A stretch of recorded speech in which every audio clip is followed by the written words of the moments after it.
It's been 2 weeks since India launched its most audacious military operation in decades, Operation Sindoor. Designed to cripple Pakistan's terror ecosystem and dismantle its air combat capabilities, the operation has left Islamabad reeling.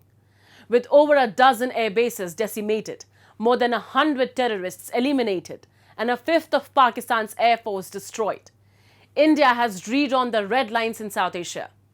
As the dust settles after a brief ceasefire on May 10th, one fact stands clear. New Delhi's era of strategic restraint is over. Here's our special report on Operation Sindoor, India's precision strike that reset the rules of engagement. The Pahalgam terror attack that killed 26 people, including a Nepali national, was claimed by a proxy of the Pakistan-based Lashkar-e-Taiba.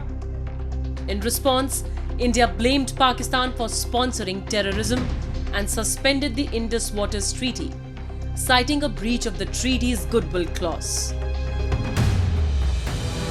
While diplomatic measures were swift, India made its military intent clear on May 1st in a call between Indian External Affairs Minister S. Jaishankar and US Secretary of State Marco Rubio.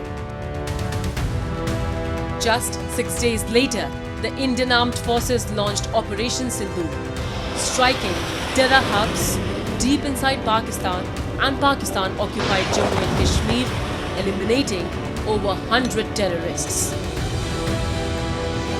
A day after India carried out precise and coordinated strikes on 9 terror camps in Pakistan and Pakistan-occupied Jammu and Kashmir, Islamabad made desperate attempts to hit military infrastructure and civilian areas in several Indian states with missiles and drones.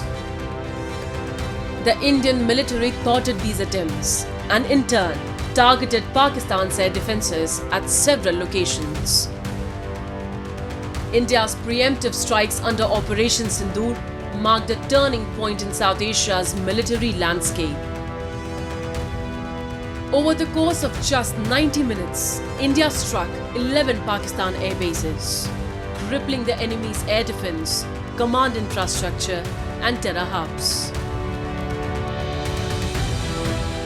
I have no doubt in my mind that we achieved total surprise, and those strikes across those 9 terror hubs left more than 100 terrorists killed, including high-value targets such as Yusuf Azhar, Abdul Malik Rauf and Mudassir Ahmed that were involved in the hijack of IC-814 and the Pulwama blast.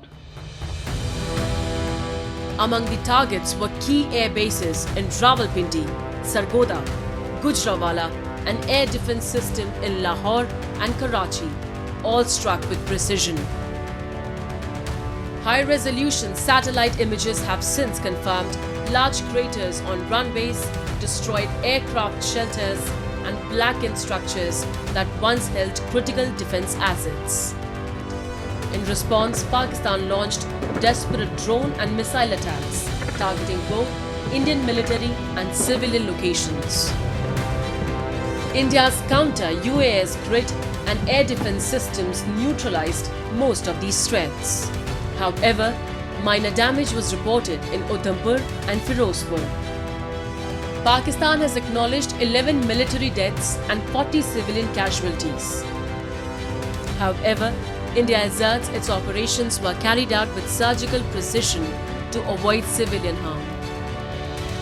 Most of the collateral damage, New Delhi says, was the result of terror camps being embedded within civilian zones, a known Pakistani tactic. Well, to start with, our aim was not to inflict casualties, but in case there have been, it is for them to count. Our job is to hit the target. The scale of destruction has left Pakistan's air force paralyzed.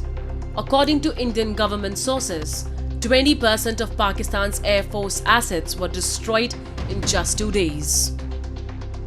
Indian strikes weren't just symbolic, they were strategic demolitions aimed at decapitulating Pakistan's war-fighting capacity.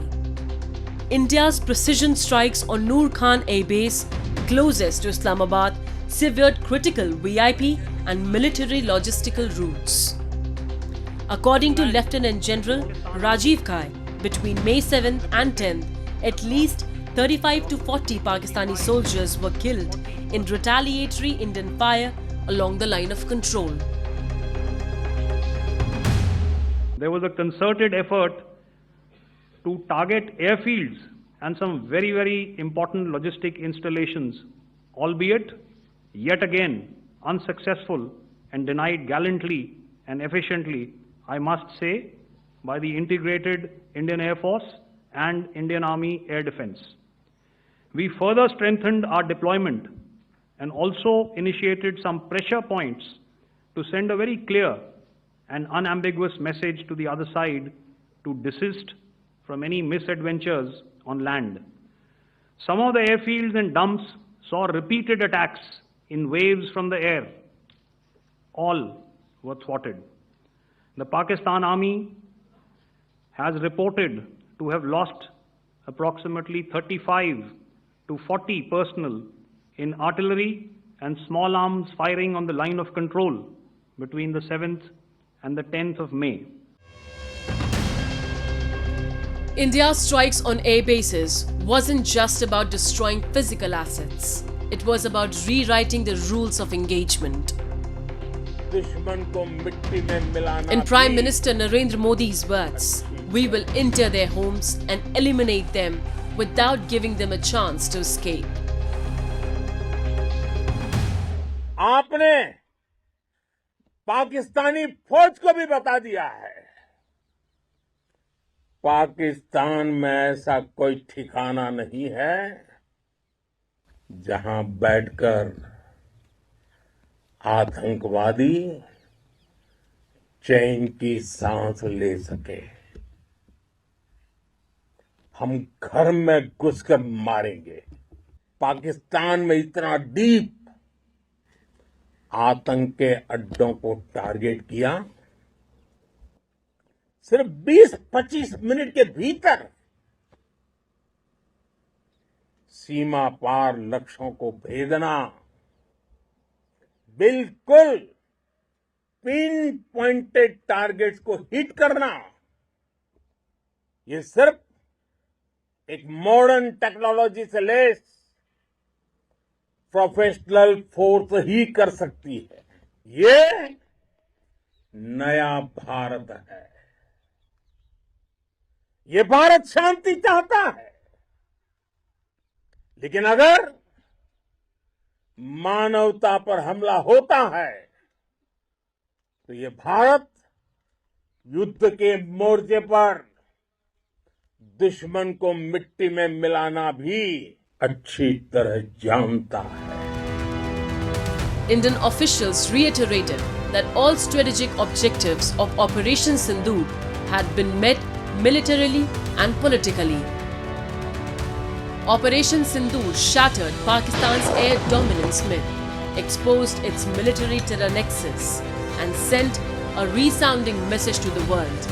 India will not tolerate cross-border terrorism. With diplomatic support firming up behind New Delhi, India now plans to present evidence of Pakistan's complicity in terrorism to the UN Sanctions Committee, seeking to blacklist the Resistance Front, the group that claimed the Pahalgam attack.